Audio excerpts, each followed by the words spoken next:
some progress on one of your priority bills, and this is one that's hopefully brings back more film and entertainment business to the Show Me State. Yes, my Senate Bill 94 did pass out of the Senate and is headed over to the House now. We had a film tax incentive up until 2013 when it sunset and had several movies filmed here in Missouri, such as Gone Girl or Up in the Air. Since 2013, when that film tax incentive ended, other states have added film tax incentives to their states and been able to pick up film and movie production in their state, where in Missouri, we've literally had zero major pictures and major movies and films and things like that filmed since our tax credit ended. We just want to be on a level playing field with other states. The state of Georgia right now is leading the region and actually had, I think, $4 billion invested in film and movie production in their state. We're just trying to make sure that we have some sort of incentive. And so our incentive is capped at $8 million. And these companies would only get that incentive if they do films and movies here in Missouri, as well as they shed a positive light on the state of Missouri. So another important aspect of it is not just a tax credit for a tax credit's sake. There's some meat behind it.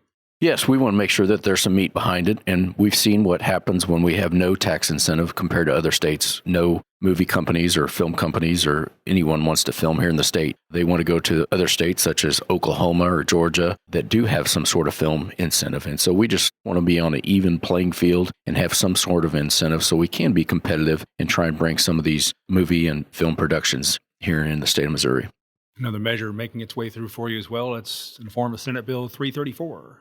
Yes, Senate Bill 334 deals with foreign ownership of agricultural land here in the state of Missouri. About 3% of ag land nationwide is owned by foreign entities, and China owns about 600 square miles of ag land here in the United States. I have several concerns about foreign entities, especially those foreign adversaries that are against the United States and against Missouri, and them owning a lot of agricultural land here in the state. With Whiteman Air Force Base just being down the road from me, I also have concerns about foreign ownership of land and buildings next to a military installation. And I know the state of Montana, as well as the state of Texas, also have similar concerns. There are about 15 states currently that either forbid or limit the amount of agricultural land that could be owned by foreign entities. And I think here in Missouri, we really need to take a look at that. We want to make sure that, for the most part, our foreign adversaries don't own agricultural land. They aren't buying up our agricultural land, and they aren't buying up houses and buildings and land next to our military installations and spying on our military.